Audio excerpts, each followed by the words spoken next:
Hari ini kita masuk ke pertemuan kedua dan seperti yang sudah kita rencanakan di awal, kita akan membahas ya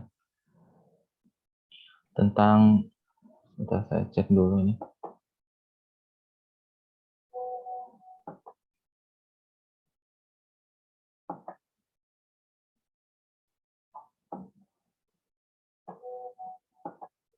Bentar ya.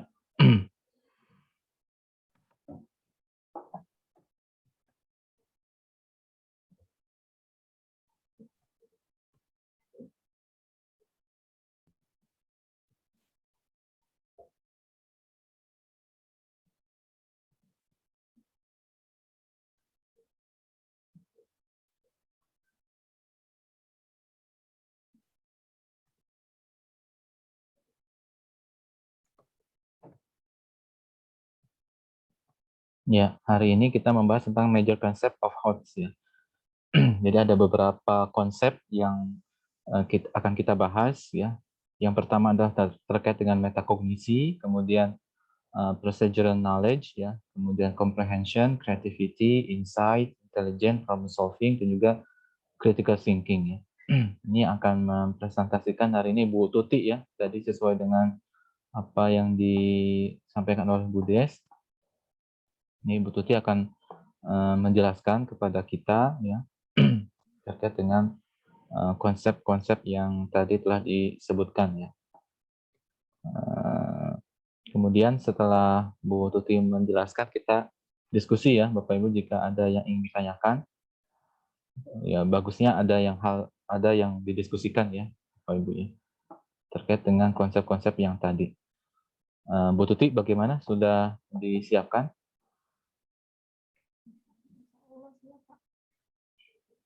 Boleh share screen Bu Tuti ya. Ini sudah satu orang lagi Pak Yoga belum bergabung. Tapi tidak apa-apa ya, kita berjalan saja ya.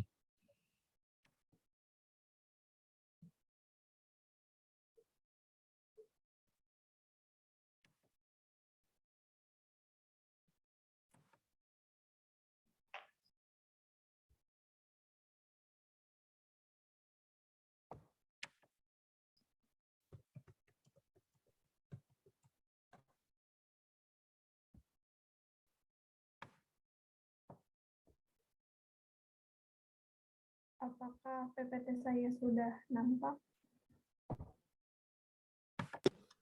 Belum, Bu, masih loading. Masih loading ya. Nah, sudah muncul. Oke, silakan Bu Tuti. Lebih baik kalau misalkan di slideshow ya, agar kelihatan. Baik, Pak.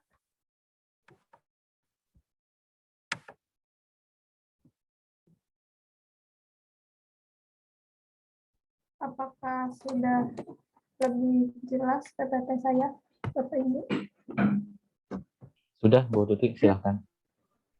Baik. Bismillahirrahmanirrahim. Assalamualaikum warahmatullahi wabarakatuh.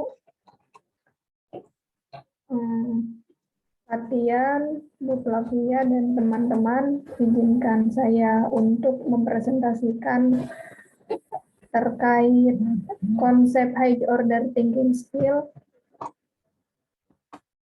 Pertama yaitu major concept ya. Di sini di major concept atau konsep utama dalam berpikir tingkat tinggi itu memiliki 3 asumsi secara relevan gitu.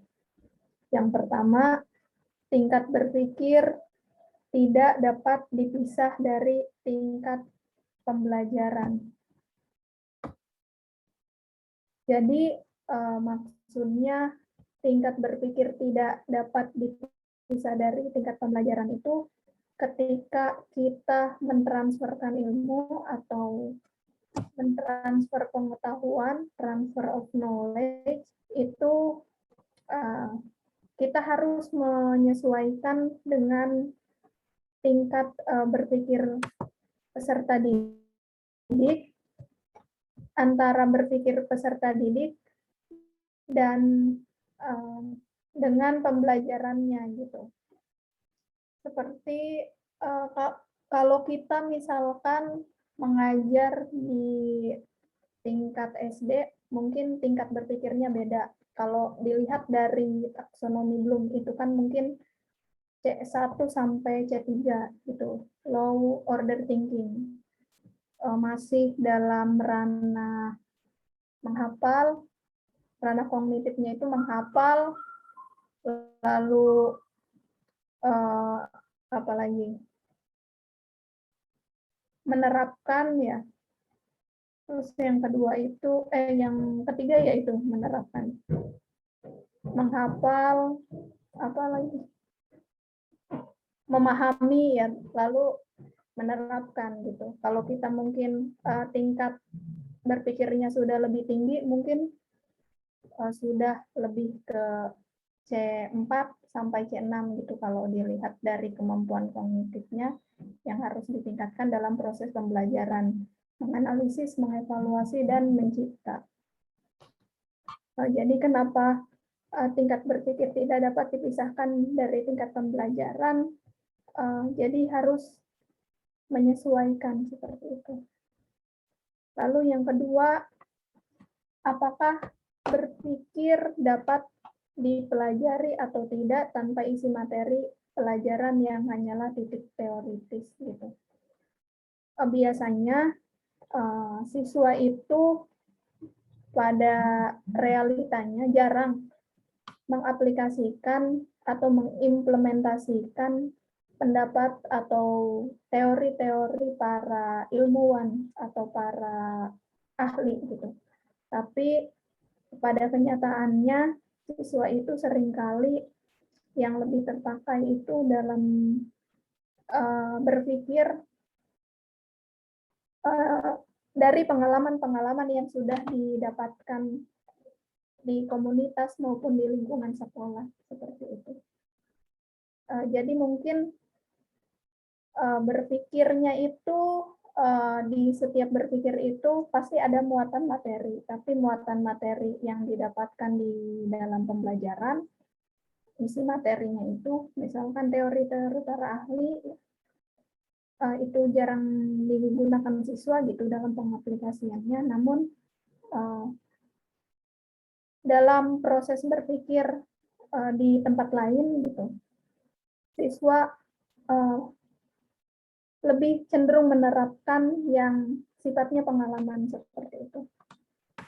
Lalu yang ketiga, berpikir tingkat tinggi melibatkan berbagai proses berpikir diterapkan pada situasi kompleks dan memiliki banyak variabel.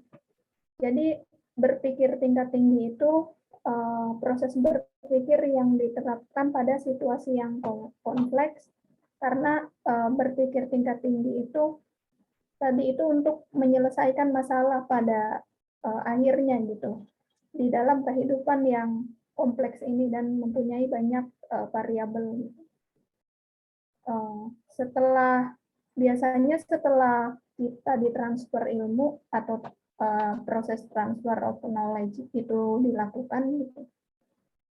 Dalam proses berpikir tingkat tinggi itu ada dua keterampilan lagi gitu yang harus dipertajam, yaitu proses keterampilan, maksudnya keterampilan pemecahan masalah dan critical thinking dan kreatif dan critical thinking gitu. Lalu yang memicu pemikiran tingkat tinggi, keterampilan pemikiran tingkat tinggi atau high order thinking skill itu, pertama, sebuah situasi belajar tertentu yang memerlukan strategi pembelajaran yang spesifik dan tidak dapat digunakan di situasi belajar lainnya. Jadi dalam situasi pembelajaran tertentu, kita menggunakan strategi yang lebih spesifik juga gitu. Strateginya menggunakan pendekatan apa misalkan di dalam proses pembelajaran itu. Beda yang dipelajari, beda juga strateginya. Lalu yang kedua, kecerdasan yang tidak lagi dipandang sebagai kemampuan yang tidak dapat diubah, melainkan kesatuan pengetahuan yang dipengaruhi oleh berbagai faktor yang terdiri dari lingkungan belajar, strategi, dan kesadaran dalam belajar. Jadi kecerdasan itu mungkin kalau daya tangkap seseorang itu memang beda-beda, tapi pengetahuan itu banyaknya pengetahuan itu beda-beda, seperti itu dipengaruhi oleh lingkungan belajar, strateginya, dan kesadaran belajar siswanya itu sendiri bagaimana. Yang berikutnya yang memicu high order thinking skill itu pemahaman pandangan yang telah bergeser dari unidimensi atau satu dimensi, linear, hierarki, atau spiral menuju pandangan ke multidimensi dan interaktif. Jadi dari satu dimensi, dari satu pemahaman gitu, dengan yang memicu proses yang memiliki keterampilan berpikir tingkat tinggi itu ke pemahaman yang lebih multidimensi atau interaktif. Berikutnya, keterampilan berpikir tingkat tinggi yang lebih spesifik seperti penalaran, kemampuan analisis, pemecahan masalah, dan keterampilan berpikir kritis dan kreatif. Nah, keterampilan ini yang memicu konsep berpikir tingkat tinggi, ya, seperti itu. Karena dengan memiliki kemampuan ini, kita dalam kehidupan sosial maupun dalam kehidupan bermatematika akan dapat bisa menyelesaikan persoalan seperti itu, menemukan sebuah solusi. Lalu konteks, tingkat pemikiran tergantung pada konteksnya. Dengan situasi dunia nyata yang menawarkan banyak variabel untuk menantang proses berpikir, melewati kepateria, dan membuat keputusan tentang jenis dan jumlah makanan yang harus dimakan, seseorang membutuhkan proses berpikir yang jauh lebih canggih daripada menghitung karbohidrat, lemak di ruang kelas.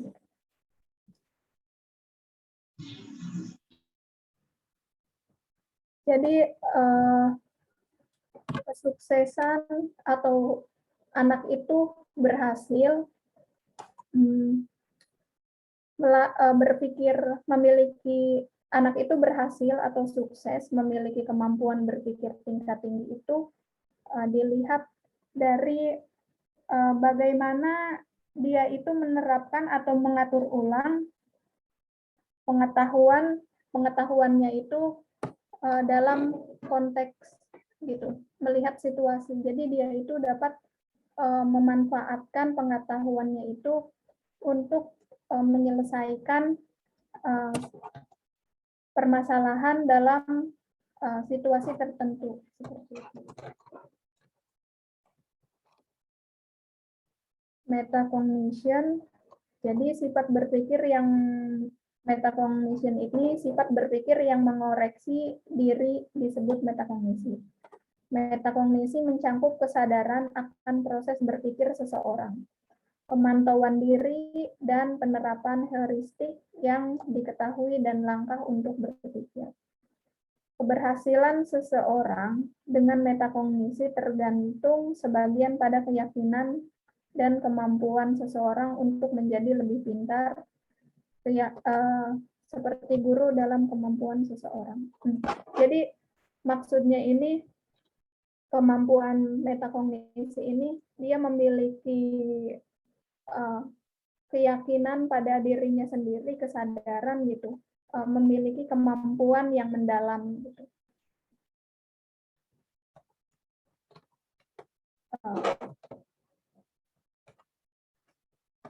Lalu berikutnya procedural knowledge. Pengetahuan prosedural terkadang disalahartikan sebagai keterampilan berpikir tingkat tinggi.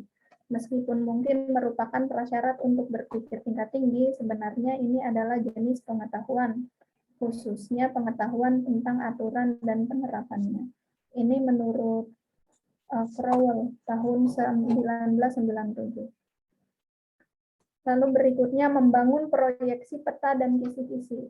Menulis laporan kasus yang jelas dan ringkas, menghitung biaya overhead, tetap untuk sebuah proses merancang spreadsheet, menarik kesimpulan tentang dampak reformasi sosial dan universalitas program sosial, dan membangun hubungan yang bermakna dengan rekan kerja. Jadi, procedural knowledge ini biasanya berisi langkah-langkah, ya. Langkah-langkah untuk mencapai keterampilan berpikir tingkat tinggi. Bagaimana pengetahuan dan penerapannya? Langkah-langkahnya bagaimana? Lalu berikutnya comprehension. Nah, ini pemahaman, ya. Sebagian dari keterampilan berpikir tingkat rendah merupakan bagian integral dari pengembangan keterampilan berpikir tingkat tinggi.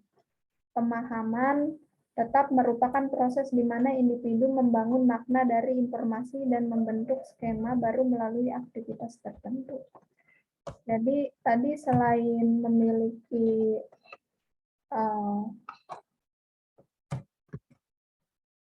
pengetahuan prosedural, konsep dari berpikir tingkat tinggi juga harus memiliki pemahaman. Jadi di sini itu di mana proses individu membangun makna dari informasi dan membentuk skema melalui aktivitas tertentu. Lalu konsep berpikir tingkat tinggi selanjutnya yaitu creativity.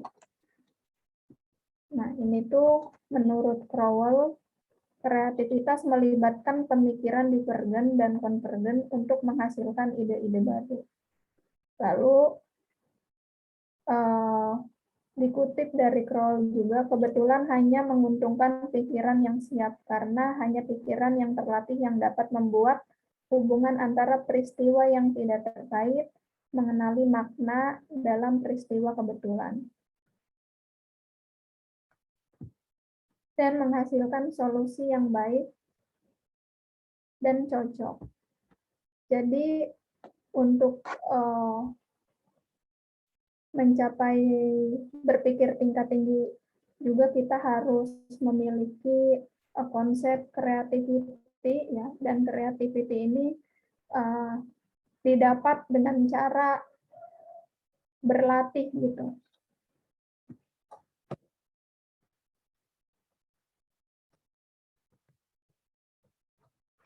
Lalu insight, wawasan adalah solusi tiba-tiba yang tidak terduga untuk suatu masalah.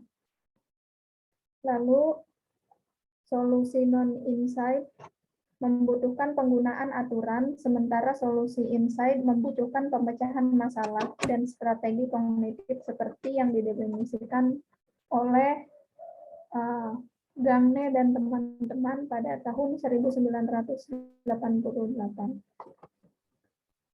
Wawasan melibatkan banyak fitur yang sama dengan kreativitas, termasuk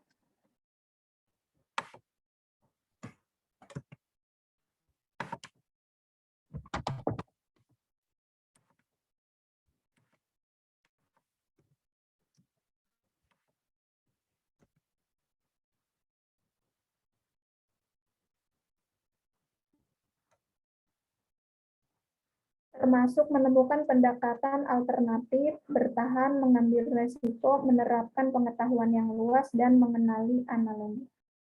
Jadi, kemampuan memiliki wawasan juga termasuk dalam konsep keterampilan berpikir tingkat tinggi, karena dengan kita memiliki wawasan yang luas, kita juga akan mampu menyelesaikan permasalahan-permasalahan atau mampu menghasilkan atau menawarkan beberapa solusi terhadap permasalahan yang ada.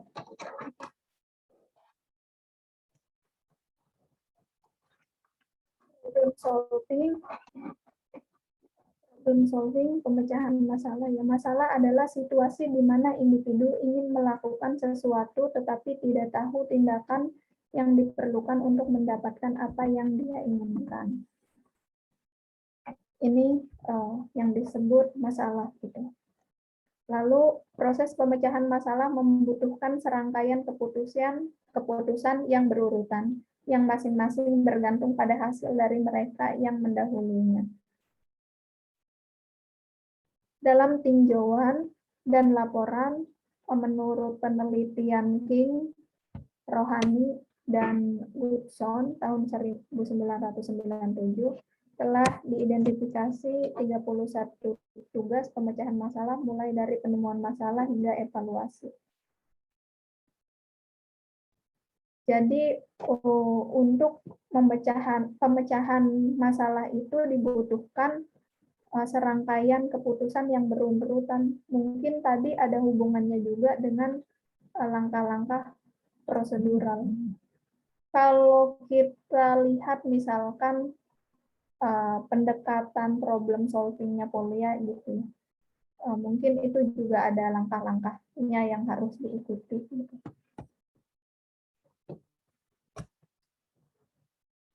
Critical thinking atau berpikir kritis. Berpikir kritis adalah bentuk pemecahan masalah.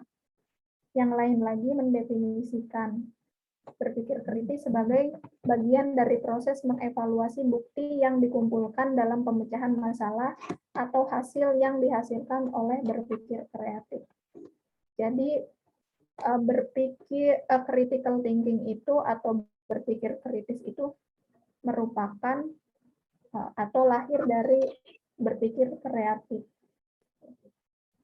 Berpikir kritis adalah domain tertentu yang didefinisikan secara rinci melalui matriks pemikiran kritis menurut Kubis dikutip dalam 1990.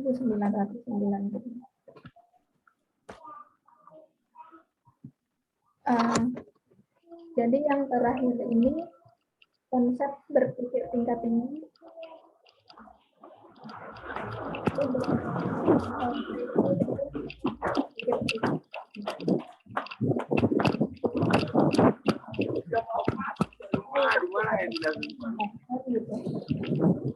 itu kita lebih pahamnya diskusikan saja ya, dan apabila saya dalam penyampaian ada yang kurang jelas juga dari teman-teman, dari Bapak Ibu boleh menambahkan. Mungkin itu saja Pak Tian dan Bu Flavia serta teman-teman.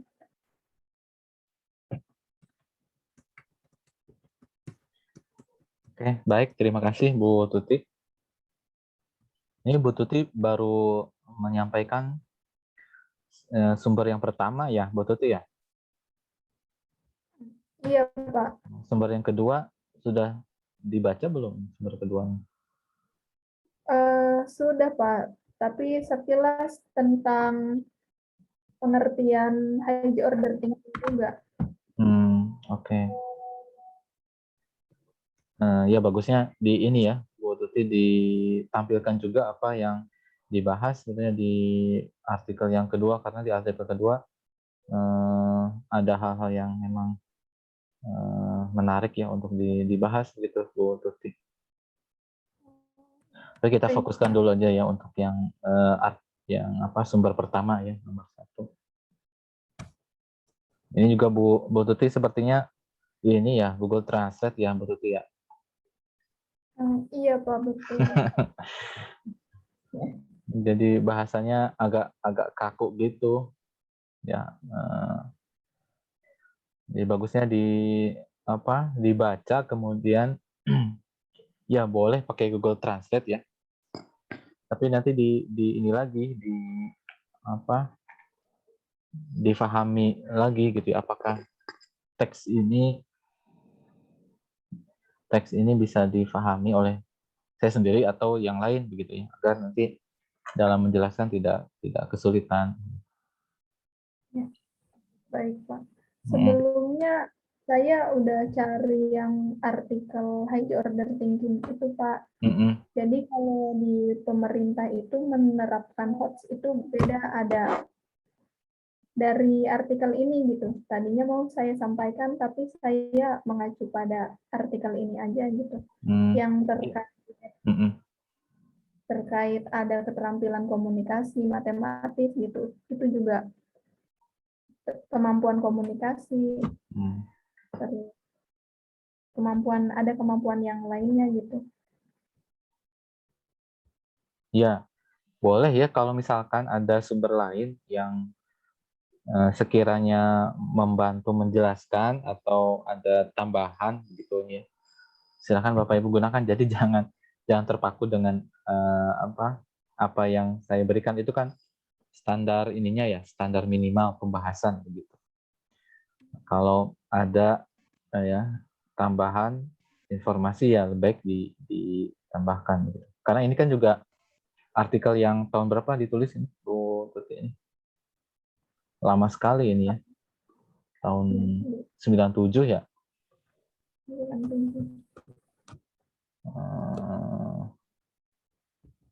Ya sekitar kurang tahun ya.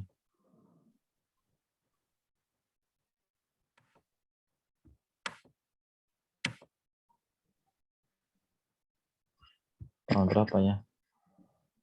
98 ya. Tahun 98 di luar ya, di luar negeri sudah bicara HOTS ya.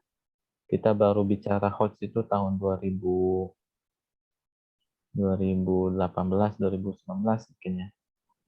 Atau 2010 ke atas mungkin ya. Ya silakan Bapak Ibu kalau ada yang ditanyakan ya, terkait dengan apa yang disampaikan oleh Bu Tuti. Ini major concept of HOTS ya. Silakan bebas ya Bapak Ibu, boleh bertanya apa aja.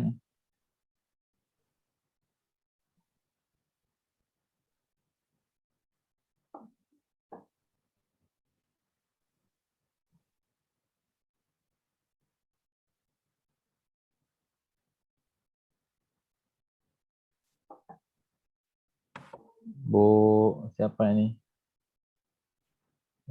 Bu Laili katanya jaringan kurang bagus. Bu Khairunisa coba bertanya atau ingin berpendapat boleh.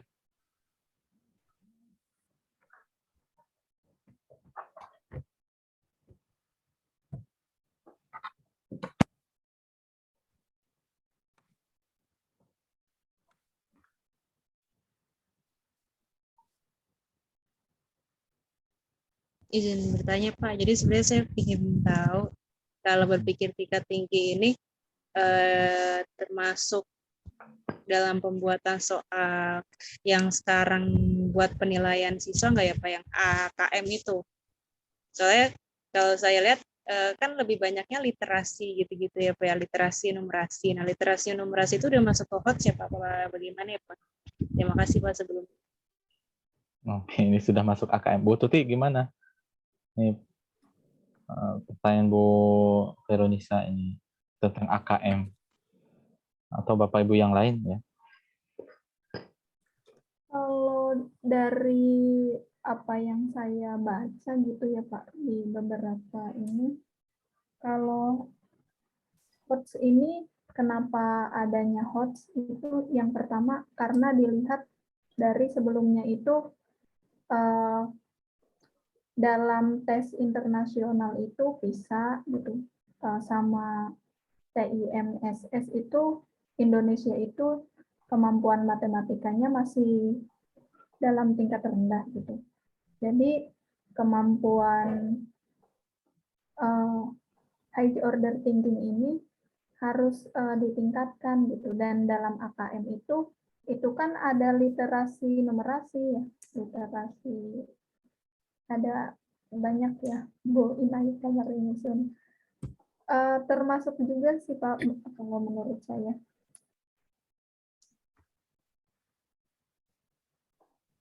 Ya, Bapak Ibu yang lain, ini kan Bapak Ibu di sekolah nih ya, pasti sudah mendengar tentang asesmen kompetensi minimum ya.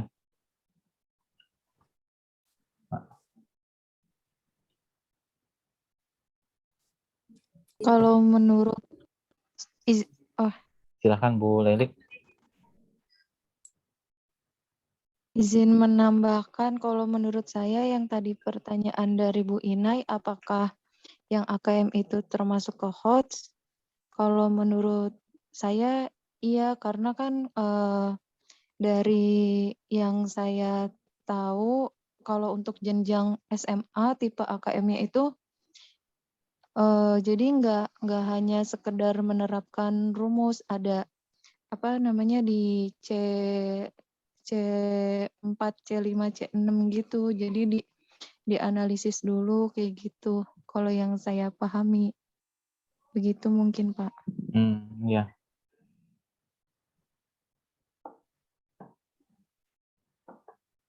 Ya, memang perlu dilihat dulu ya, AKM itu apa, ya. Kemudian nanti terutama dalam penilaian numerasi ya, yang numerasi itu yang matematika gitu ya. Itu perlu dilihat indikator-indikatornya terlebih dahulu. Ya. Mungkin nanti di pertemuan yang ke berapa ya? Yang keempat gitu ya. Itu kan bicara nanti keterkaitan HOTS dengan kurikulum ya. Nah, nanti siapa yang bagian keempat? Yang kurikulum matematika dan HOTS, pertemuan ketiga. Itu siapa, Bu Des? Kalau keempat itu Bu Erni. Ya, bukan Bu Roslin. Karena pertemuan keempat, misalnya pertemuan keempat itu materi yang ketiga gitu maksudnya. Jadi Bu Roslin ya. Nanti Bu Roslin tolong ya di dalam pembahasannya itu kan terkait dengan keterkaitan kurikulum dengan HOTS ya. Nanti dilihat AKM itu apa ya. Nanti perlu kita lihat ya AKM itu apa, kemudian indikator-indikator. Mungkin karena sekarang baru masih berupa rancangan ya. Ya boleh ya disampaikan rancangannya seperti apa ya, indikatornya. Kalau misalkan ya indikator-indikator yang ada dalam AKM itu menggunakan kata kerja yang kalau taksonomi belum itu C4, C5, C6 ya berarti memang AKM itu soal-soal yang ada dalam AKM itu bisa dikategorikan soal hot gitu ya. Jadi kita perlu melihat indikator-indikatornya gitu ya. Bapak Ibu ya.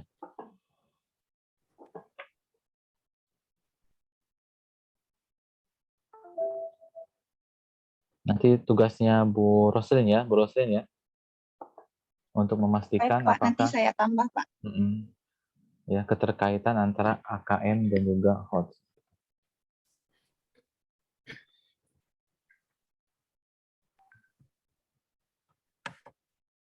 Ada lagi Bapak Ibu yang didiskusikan ya terkait dengan major konsep. Kita fokusnya ke major konsep ya tadi yang disampaikan oleh Bu Tuti terkait dengan apa?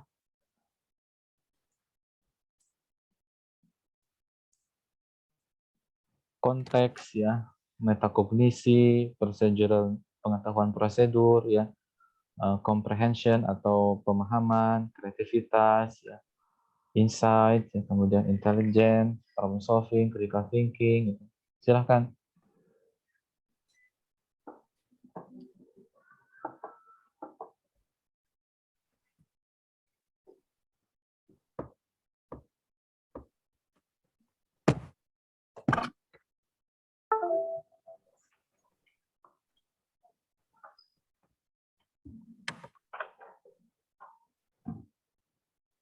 kalau misalnya kan tadi juga sudah dijelaskan oleh Bu Tuti kalau setiap anak itu punya kemampuan yang berbeda-beda gitu ya. Sama juga kayak kemampuan berpikir anak di Indonesia dengan anak yang di luar negeri juga kan pasti berbeda kemampuan berpikir, terutama di matematikanya. Nah, menurut Bu Tuti sendiri bagaimana cara, apalagi HOTS ini kan termasuknya agak berat gitu ya. Guru juga kalau mau menerapkan pembelajaran yang HOTS itu mungkin sebenarnya gurunya mau, cuman dilihat dari kemampuan siswanya mungkin kayaknya kurang memadai gitu. Kalau menurut Bu Tuti bagaimana cara supaya bisa menerapkan HOTS dalam pembelajaran matematika di sekolah gitu dengan kemampuan siswa yang berbeda-beda dan juga termasuknya mungkin ada juga yang rendah banget gitu. Jadi untuk menerapkan HOTS itu agak susah di kelas. Mungkin Bu Tuti punya tipsnya bagaimana caranya untuk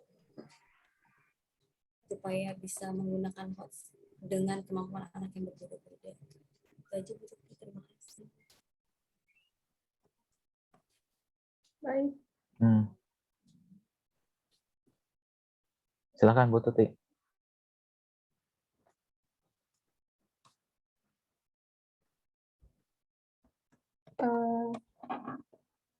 Memang kemampuan anak itu kita akui berbeda-beda ya. Kalau dalam penangkapan atau tingkat kecerdasannya gitu, IQ-nya itu berbeda-beda.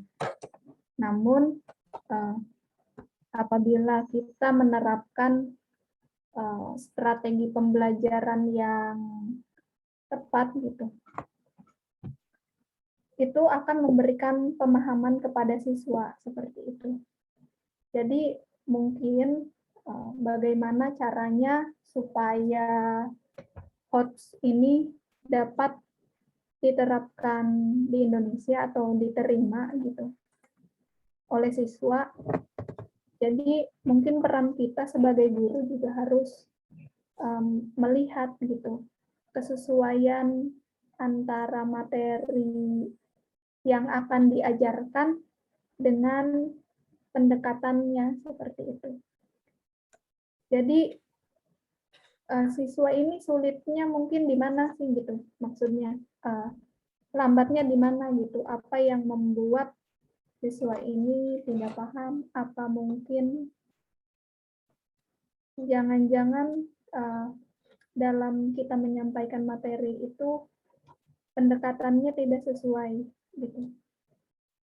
Mungkin untuk menerapkan high order thinking ini, tadi kan ada konsep-konsepnya terkait berpikir kritis, problem solving. Mungkin di beda materi, beda pendekatan juga mungkin itu ya Kak. Terus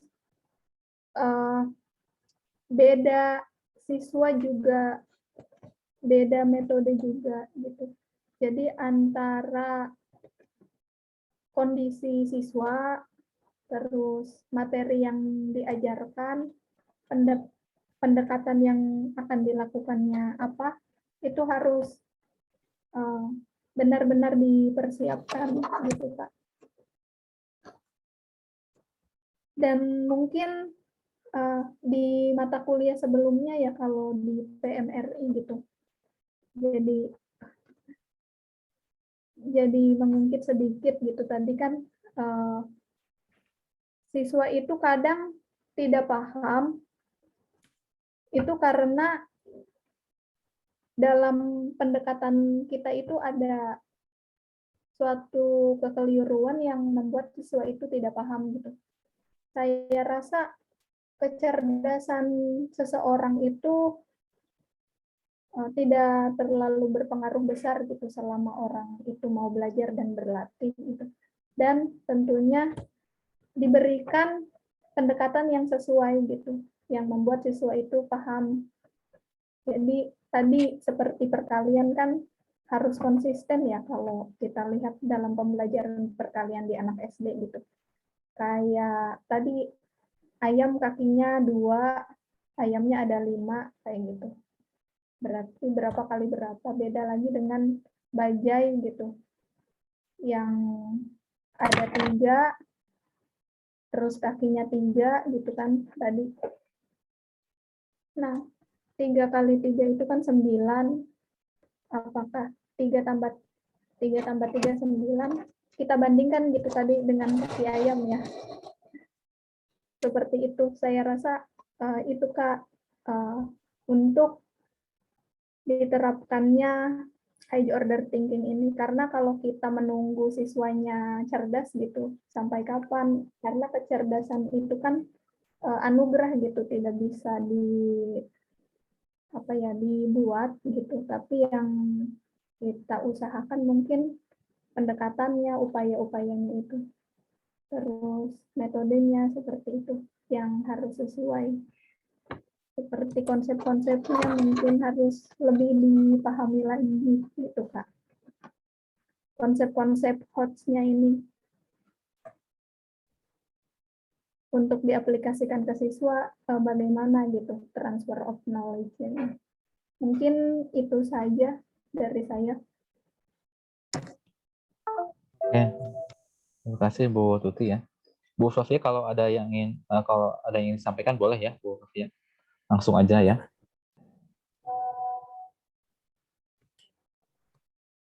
Tadi itu maksudnya yang ini masuk apa ya?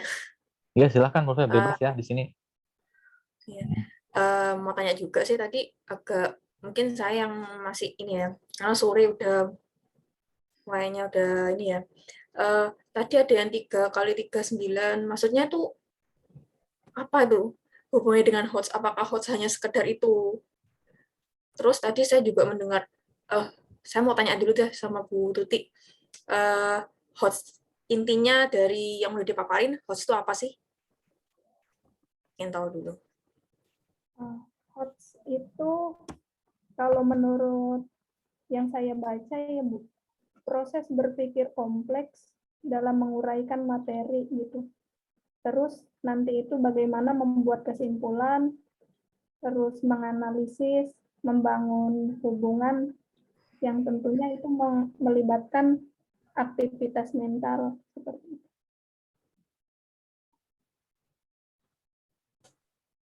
Jadi proses berpikir yang kompleks gitu Bu, tidak hanya itu sebenarnya.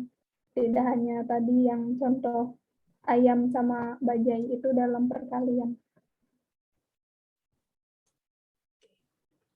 Terus tadi ada yang kreatif, ada yang kayak berpikir critical thinking ataupun yang berpikir kreatif gitu ya. Itu hubungannya apa? Itu apa masuk ke HOTS-nya atau itu tersendiri? Posisinya tuh di mana itu?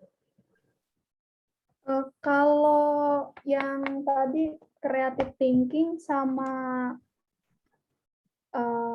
critical thinking ya Bu. Kalau yang saya pahami dari artikel gitu, itu kan transfer of knowledge. Di situ kan nanti ada proses berpikir tingkat tinggi. Nah, dari proses berpikir tingkat tinggi itu nanti menghasilkan keterampilan pemecahan masalah dan berpikir kritis dan creative thinking gitu. Berpikir kritis, keterampilan berpikir kritis seperti itu Bu. Kalau tadi terkait berpikir kritis dan kreatif, berpikir Yang kreatif. lainnya, kalau yang lainnya bagaimana posisinya tadi yang udah disampaikan gitu tadi? Yang lainnya juga bisa diskusi juga sih. Kalau yang lainnya, yang metakognitif itu Bu maksudnya? Maksudnya Yang enggak, sudah teman-teman yang lain juga boleh ini ya, juga boleh diskusi terkait hubungannya nanti itu gimana.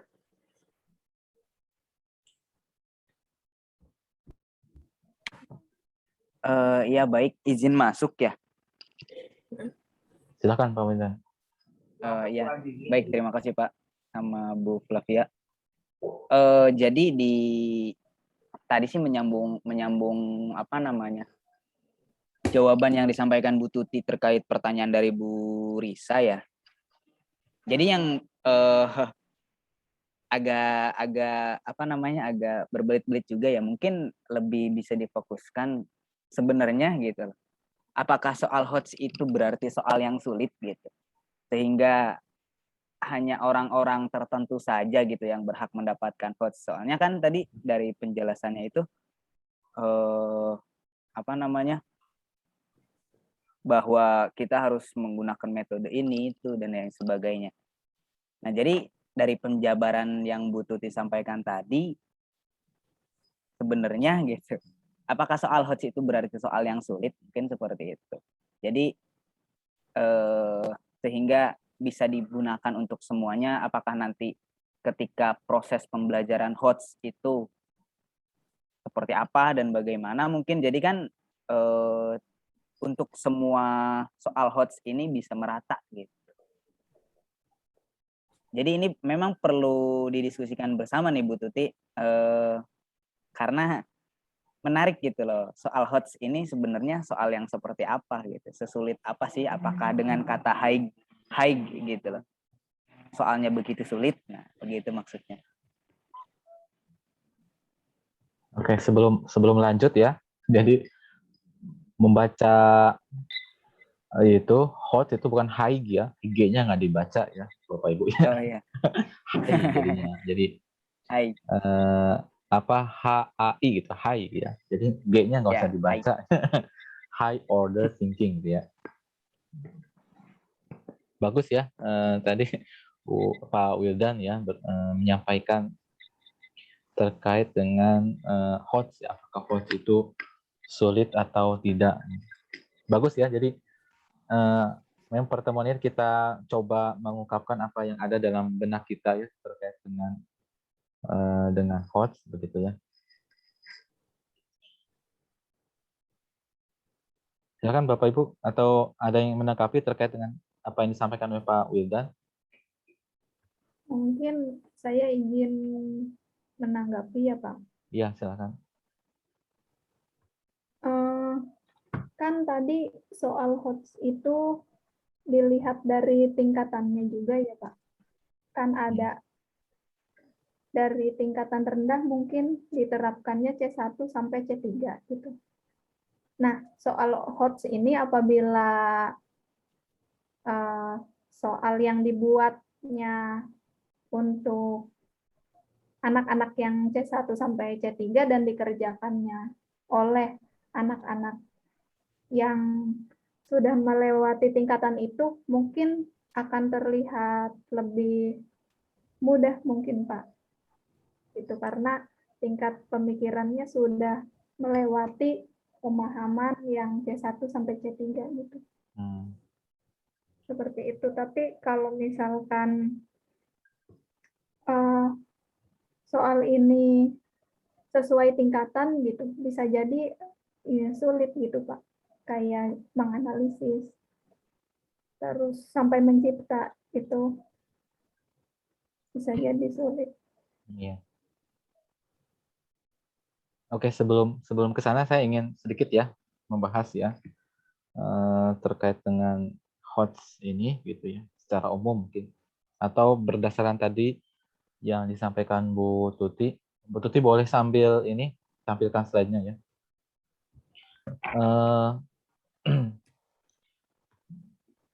Ini pendapat pribadi ya, pendapat pribadi.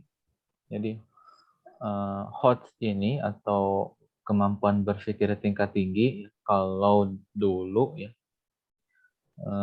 itu dijadikan sebagai pengayaan. Jadi ketika siswa sudah mencapai suatu tujuan yang diinginkan dalam proses pembelajaran, begitu ya, biasanya ada pengayaan ya. Kalau misalkan diberikan pengayaan itu diberikan soal-soal lanjutan. Tetapi sekarang ya ternyata HOTS itu bukan lagi sebagai pengayaan, tapi menjadi sebuah kebutuhan, bahkan bagian dari tujuan pembelajaran. Gitu. Jadi ada yang sampai menganalisis, kemudian mengevaluasi, walaupun belum sampai pada tahapan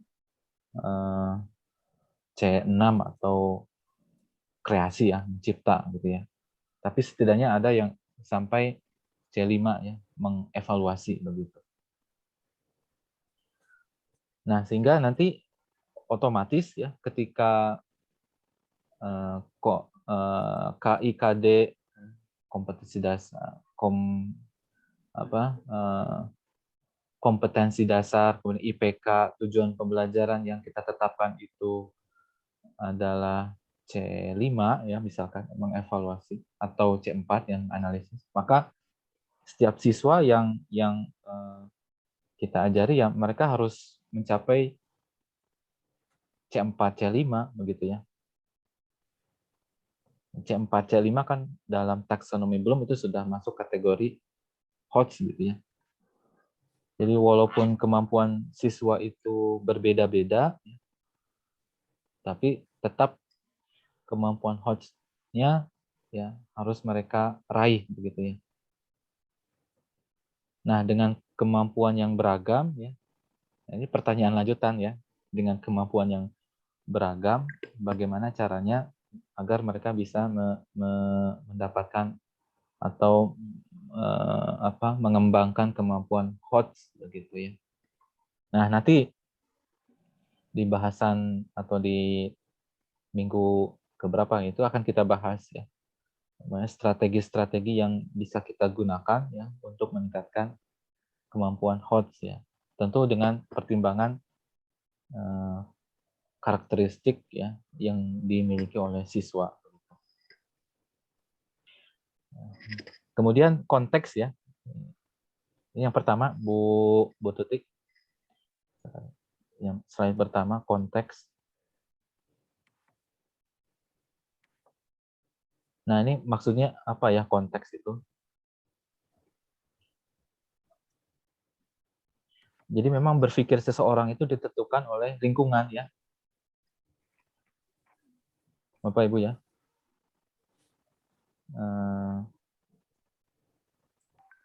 Misalkan apa ya?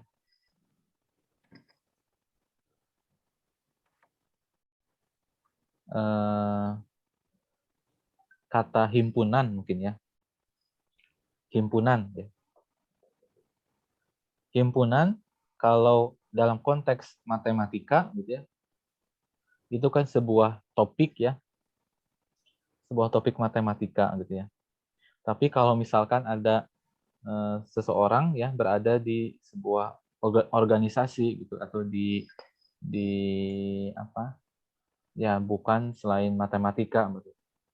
Ketika mendengar ya kata himpunan, pasti yang dia bayangkan atau yang ada dalam benaknya adalah tentang sebuah organisasi begitu ya. Jadi konteks ini memiliki peran yang sangat penting terhadap pemikiran seseorang begitu. Maka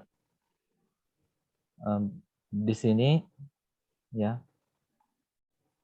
tuntutannya adalah bagi seorang guru tuh menghadirkan lingkungan yang membuat siswa itu berpikir ya.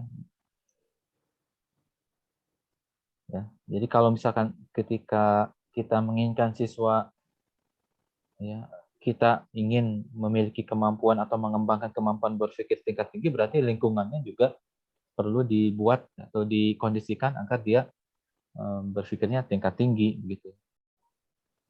Jangan sampai kita menuntut siswa berpikir tingkat tinggi ya, menganalisis, mengevaluasi gitu ya, tapi ternyata dalam proses pembelajarannya atau dalam prosesnya kita masih menuntut dia atau siswa untuk menghafal rumus gitu ya. Nah, ada lagi ya penjelasannya di bawah itu tentang procedural knowledge ya. Jadi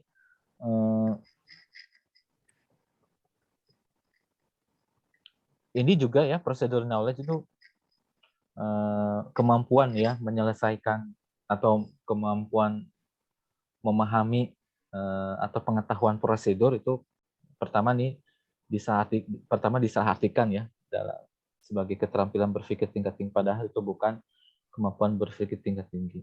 Jadi orang-orang yang menggunakan rumus untuk menyelesaikan masalah, gitu kan, jadi mengaplikasikan ya, itu kadang-kadang dianggap sebagai kemampuan berpikir tingkat tinggi, padahal bukan. Ya. Tetapi di sini procedural knowledge itu sebagai prasyarat.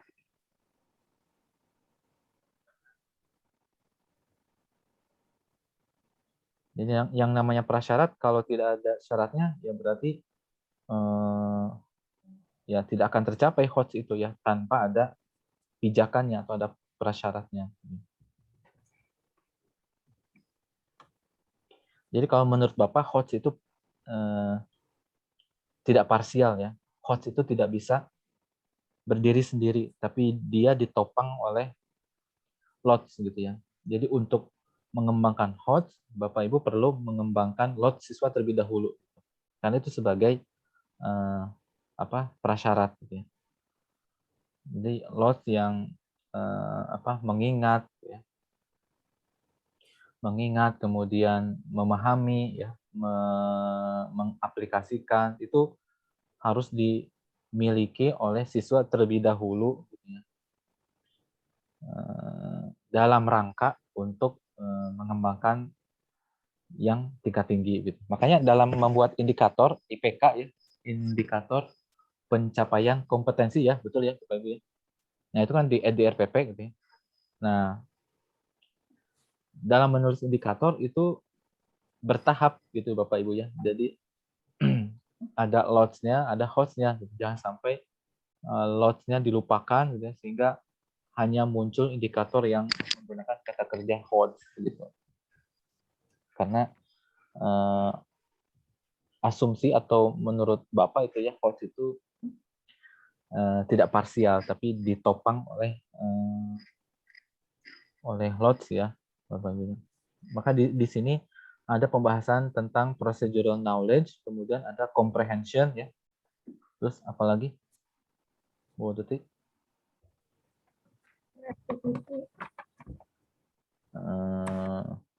Comprehension, procedural knowledge ya. Itu kan dua hal yang boleh dikatakan masuk dalam kategori LOTS ya. Seperti itu ya. Kemudian insight. Ya. Apa itu insight? Coba Bu Tuti. Atau ada yang berpendapat, ingin mengemukakan pendapatnya terkait dengan procedural knowledge kemudian comprehension gitu. Jadi gerbang atau pijakan seseorang untuk mengembangkan HOTS itu perlu adanya LOTS ya. Jadi pastikan siswa memiliki kemampuan mengingat ya, kemudian memahami, kemudian menggunakan ya, untuk nantinya dijadikan sebagai bekal untuk mereka untuk menganalisis ya. Misalkan untuk mengkritisi gitu ya. Mengkritisi. Kalau misalkan ya dia tidak punya bekal ya untuk mengkritisi gitu ya. Ya artinya dia hanya memberikan semacam judgement yang memang tidak punya alasan gitu ya, atau ya tidak nyambung gitu ya ketika melakukan mengkritik begitu ya.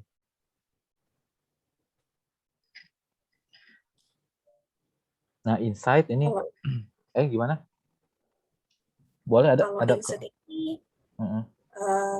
kalau menambahin juga ya Pak ya. Iya, silakan. Kalau terkait dengan insight ini kayaknya terkait dengan kreativitas, itu kan udah ada tulisannya ya, itu mengarah ke kreativitas. Saya dulu sempat juga riset terkait dengan kreativitas, itu insight tuh seperti ini loh, kayak apa ya, muncul secara tiba-tiba idenya baru kayak gitu loh.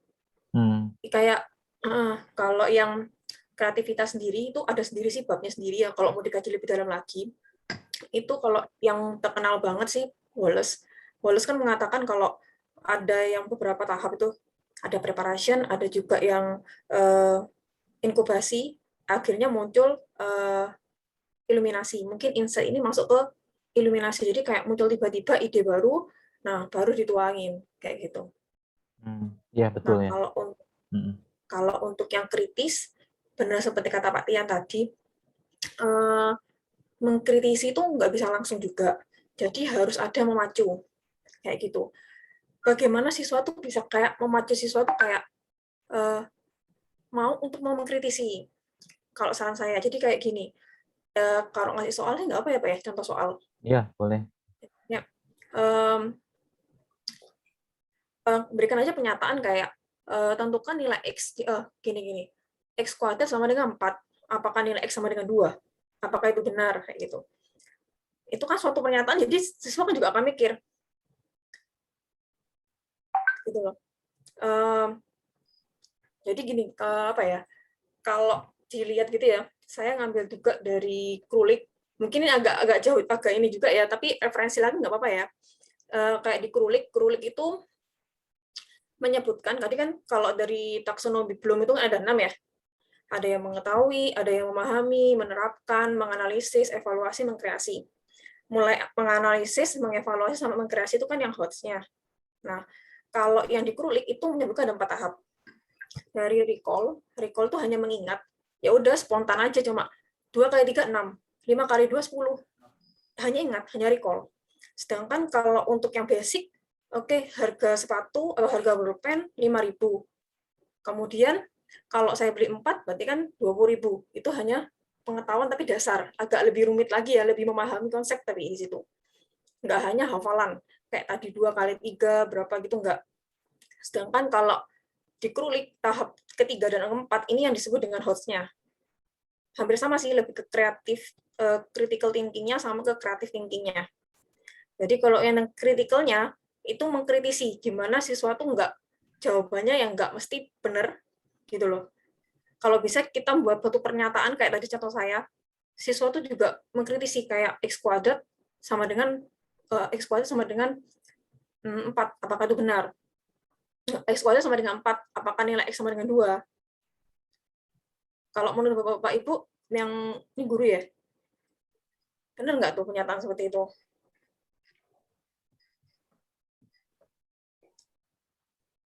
Jika ada pernyataan ya, X kuadrat sama dengan 4, X-nya adalah, solusi X-nya adalah 2, kayak gitu. Benar tidak? Solusinya bisa +2, bisa -2. Bisa +2, bisa -2. Nah, di situ kan kita bisa tanya ya, ada solusi lain nggak? Misalkan ada siswa yang mengatakan, nggak ada jawabannya, Bu, atau Pak, apakah kita boleh menyalakan itu? Nah, kalau di kritis kita lebih simpel lagi. Jadi bukan hanya sekedar, oh kan ada +2, -2. Iya, kalau semestanya bilang real. Kalau semestanya bilangan bulat, ya 2. -2 bukan. Atau misalkan semestanya bilangan prima, nggak ada solusi. Jadi kayak benar-benar dikritisi. Di situ kayak bisa bedakan ya, dari recall, dari basic, ataupun dari mengkritisi. Itu kayak contoh aja. Tapi nanti ada kan yang instrumen-instrumennya kayak apa, yaitu nanti lebih detail lagi nanti akan dibahas sama Bapak Ibu sendiri di kelompok-kelompok berikutnya. Kreatif itu menghasilkan sesuatu yang baru. Nah, nanti mungkin akan di next pertemuan berikutnya ya Pak Ilian ya. Iya. Itu mungkin tambahan dari saya Pak. Ya, terima kasih Bu Fafia ya. Menarik tadi ya.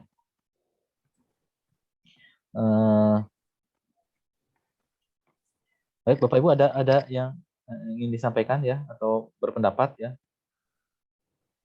Ini saya coba insight tadi ya, menjelaskan atau mencoba untuk ini menambahkan ya tentang insight. Jadi ada solusi insight dan solusi insight ya.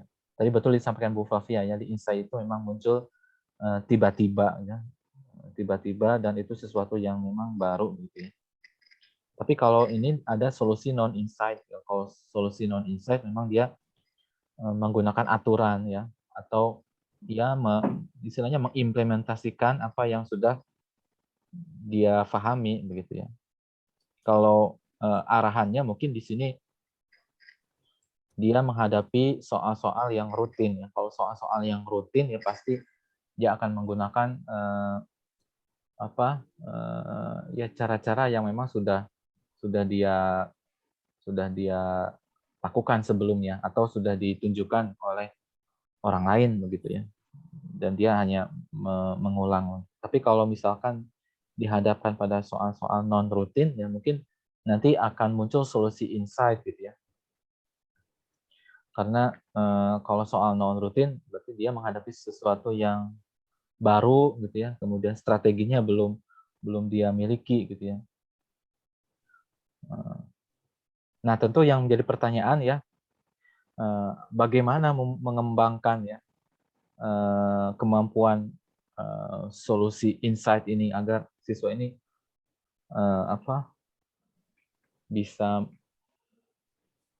istilahnya ya, solusi insight ini bisa berkembang di siswa. Karena ya kalau di sekolah ya ya dihadapkan pada soal-soal yang begitu saja, tapi ketika mereka di lingkungan sehari-hari kan dihadapkan pada sesuatu yang memang beragam ya, berbeda. Maka diperlukan di sini solusi-solusi yang bentuknya insight gitu ya. Nah, kira-kira gimana nih Bapak Ibu agar solusi insight ini bisa berkembang dalam berkembang dalam diri siswa begitu.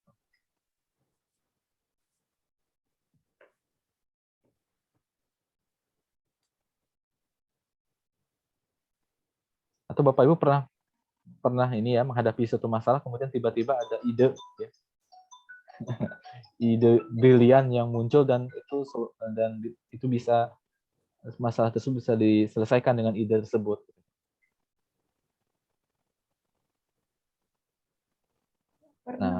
Nah, kira-kira ide tersebut itu muncul karena apa gitu ya?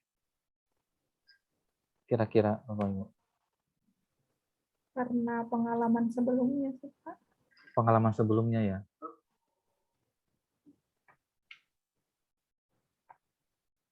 Kalau masalahnya masalah yang sama atau yang berbeda, Bu Tuti? Mungkin kalau masalahnya beda gitu. Tapi dari cara penyelesaian yang sebelumnya itu dengan cara itu berhasil misalkan. Jadi menggunakan cara yang lama begitu ya, Bu Tuti ya?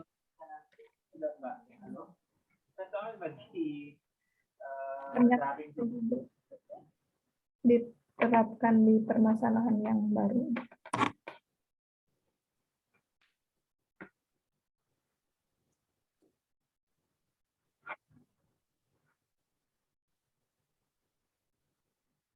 Ya. Ya mungkin pengalaman juga bisa ini ya.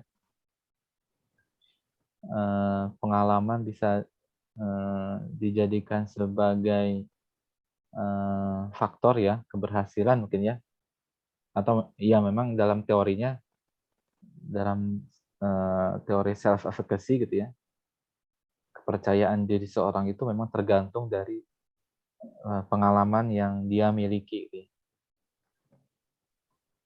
Mungkin lewat variabel kepercayaan diri gitu ya, seseorang itu bisa menghasilkan ide-ide yang memang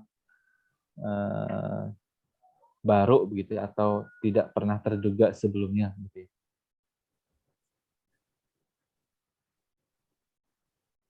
Ya, kalau siswa mungkin ya ketika proses pembelajaran ya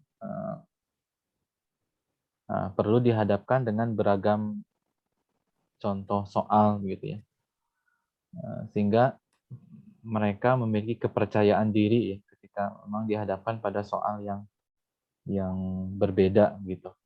Karena kalau dihadapkan pada soal atau contoh soal atau soal latihan ya, yang sama tipenya begitu ya, kemudian dihadapkan pada soal yang berbeda ya, mereka cenderung biasanya protes gitu ya, Bapak Ibu ya. Bu, Pak, ini kenapa soalnya kok berbeda dengan contoh soal atau soal sebelumnya, ini gimana menyelesaikan.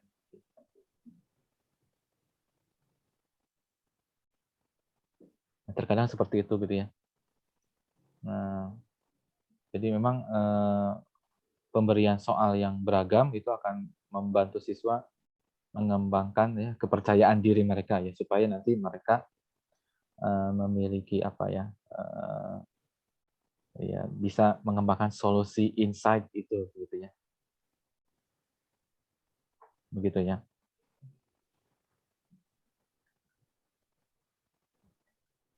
Ya. Atau bisa juga ya karena siswa itu tidak bisa menyelesaikan masalah atau soal yang baru yang mungkin juga karena konsep mereka yang masih kurang gitu ya.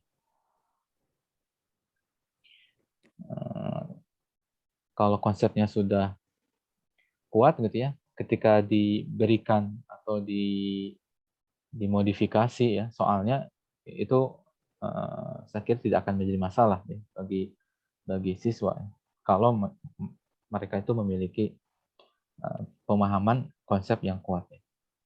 Ya seperti yang Bapak sampaikan, jadi lodge itu ya, pemahaman salah satunya itu akan mendukung atau menjadi pijakan berkembangnya HOTS begitu ya.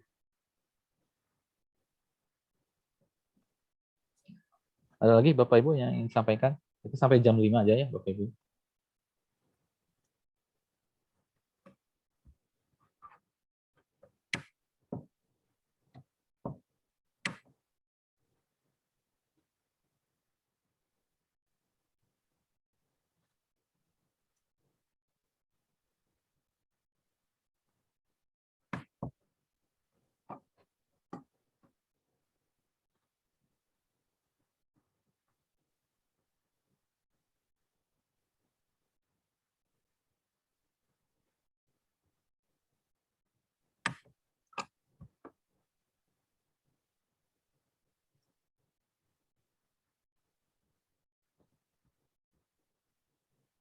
Jadi kalau HOTS ini sangat menarik banget ya Pak ya, Bapak-Bapak atau Ibu-Ibu. Jadi untuk zaman sekarang ini kayaknya topik dari HOTS itu sendiri tuh kayak udah jadi kayak topik hangat kayak gitu loh.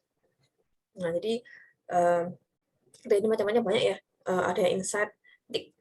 Mungkin nanti bisa ya dicari-cari juga kira-kira nanti bagaimana sih kita bisa lihat gitu ya, kadang-kadang dikasih soal-soal yang lebih kompleks. Kalau bisa tuh, kalau untuk melihat insight sebagai kreativitasnya tuh cari soal yang kompleks kayak gitu. Kalau yang kurang, yang biasa aja, itu kan nanti kan siswa nggak akan bisa sampai sana kayak gitu loh. Nggak akan muncul, ya udah langsung aja secara ini aja ya, kayak tadi prosedural aja. Nggak ada untuk proses untuk mencerna, memanggil sebelumnya, menciptakan sesuatu yang baru. Nah, dengan masalah kompleks ini, dipacu dengan masalah kompleks, siswa itu kan bisa ada tahap, kan tadi yang saya bilang, kalau di Wolos itu kan ada tahapannya. Dari masalah kompleks, terus sesuatu melalui persiapan gitu ya, preparation, kemudian dia mengalami tahap inkubasi, jadi kayak, ini gimana ya caranya ya? Nah, kayak gitu. Nah, baru dari situ muncul insight-nya. Ide yang tiba-tiba keluar ini, kayak gitu, ide barunya itu. Nah, mungkin nanti dari pengalaman Bapak Ibu, itu mungkin bisa ya setiap siswa kayak gitu. Dipancing dengan seperti itu.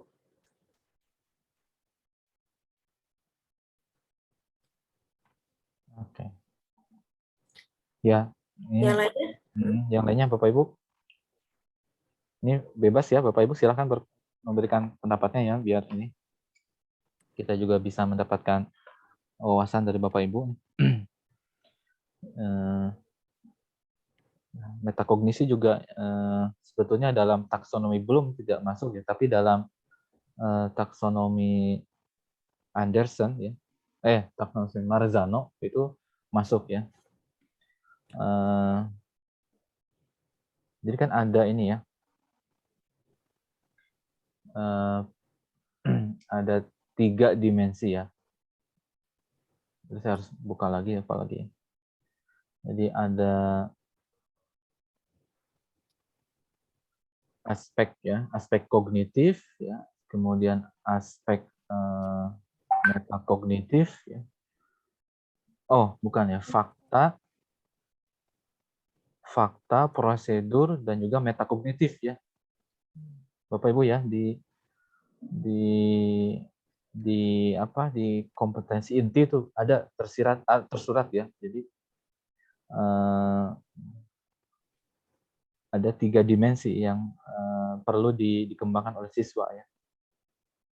Di antaranya ada dimensi pengetahuan ya atau fakta, kemudian ada prosedur, ada metakognitif gitu ya. Nah, ini memang metakognitif ini dalam taksonomi Marzano, mungkin Bapak Ibu nanti bisa lihat ya di literatur yang lain ya terkait dengan taksonomi Marzano, itu menjadi bagian dari kemampuan berpikir tingkat tinggi, karena metakognisi ini terkait dengan kesadaran seseorang atau artinya berpikir tentang apa yang dia pikirkan gitu ya. Berpikir di tingkat yang lebih tinggi gitu ya. Mungkin ketika saat ini gitu ya, Bapak Ibu berpikir apa yang sedang saya pikirkan. Nah, itu masuk dalam kategori metakognisi gitu ya. Atau berpikir tentang kalau dalam penjabarannya gitu ya. Jadi ada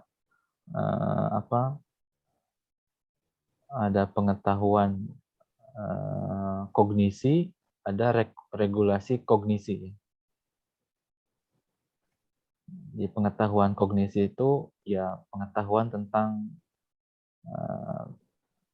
kemampuan berpikir kita gitu ya. Sejauh mana kelemahan dan kekuatan atau istilahnya ya kelemahan kelebihan kita dalam berpikir. Kemudian yang kedua itu ada regulasi kognisi. Regulasi kognisi itu bagaimana kita melakukan monitoring ya atau meregulasi ketika kita berpikir gitu. Nah, itu memang perlu ada pembahasan khusus ya terkait dengan metakognisi.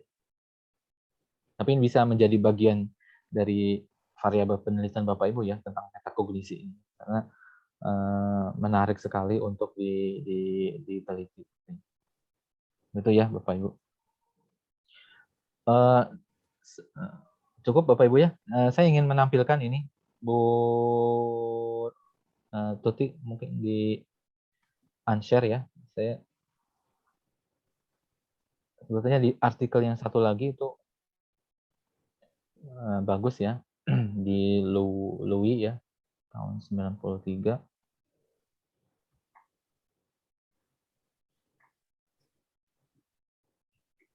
Ini. Jadi di artikel ini menjelaskan definisi HOT ya. Jadi mungkin ini jadi ini aja ya Bapak Ibu ya. Tugas Bapak Ibu baca gitu ya. Jadi dari perspektif filosofi dan juga psikologi ya Bapak Ibu terkait dengan HOT ini. Ini yang perlu dibahas sebetulnya.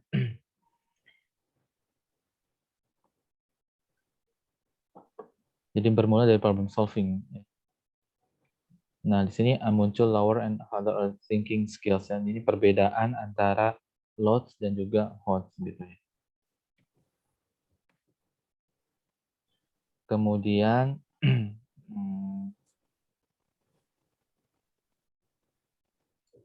di bagian akhir ini ada critical thinking dan juga problem solving gitu ya. Juga dijelaskan di sini. Ya. Nah, ada juga implication for classroom teacher gitu ya. Jadi pembelajaran untuk ya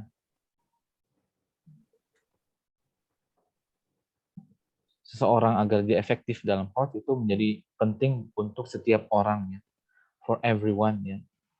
Jadi ini bukan diperuntukkan, HOTS ini bukan diperuntukkan hanya untuk gift children atau siswa-siswa yang berbakat. Jadi setiap siswa itu memiliki kesempatan yang sama untuk mengembangkan kemampuan HOTS-nya gitu ya. Walaupun siswa di kelas Bapak Ibu ya kalau dilihat tidak memiliki misalkan minat dan bakat dalam matematika ya, tetapi kemampuan berpikir tingkat tinggi mereka perlu dikembangkan gitu ya.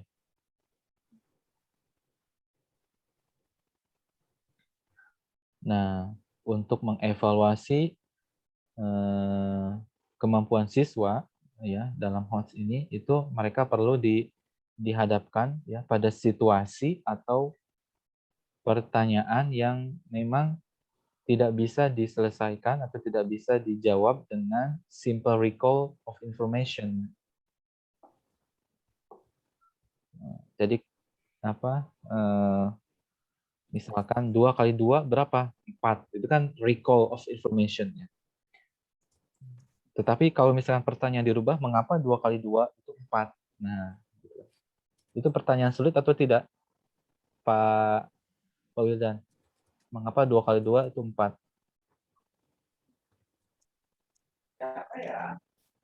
Kalau disuruh itu ya lumayan sulit juga untuk menjabarkan bahwa yang sudah kita ketahui.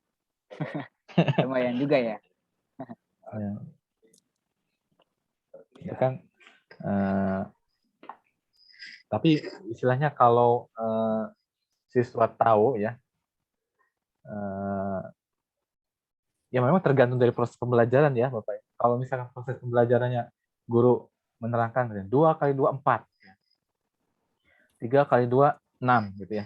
Tapi kalau ada guru yang menjelaskan ya, jadi sebelum mulai muncul 4 dari hasil 2 kali 2 mungkin dia apa istilahnya memberikan semacam ilustrasi ya. Jadi ada dua kelompok kelereng yang di dalam kelompok kelerengnya ada 2 gitu ya.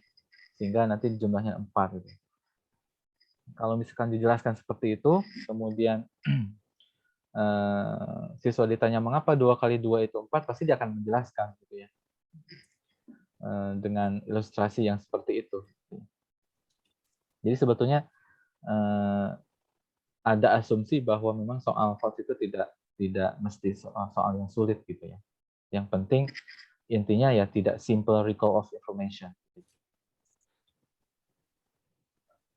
Nah, ini teaching of basic and higher order skills. Nah, jadi mengajarkan LOTS dan juga HOTS itu bisa digabungkan ya di dalam pembelajaran ya di dalam kelas.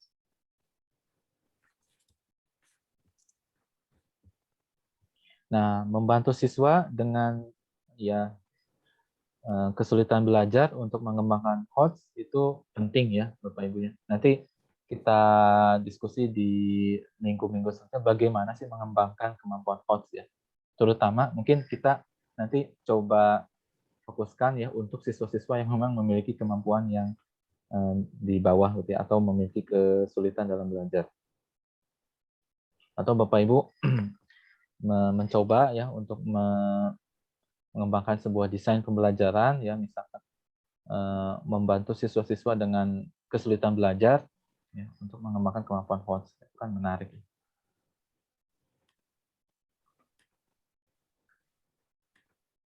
Begitu ya Bapak Ibu ya. Ada yang ingin disampaikan lagi Bapak Ibu? Bu Tuti, ada yang ingin disimpulkan dari apa yang disampaikan Bu Tuti dan apa yang kita bahas? Nah, menyimpulkan Iya. ini termasuk HOTS ya, Bu Tuti. Menyimpulkan apa yang sudah kita diskusikan ini termasuk HOTS. Silakan Bu Tuti ini.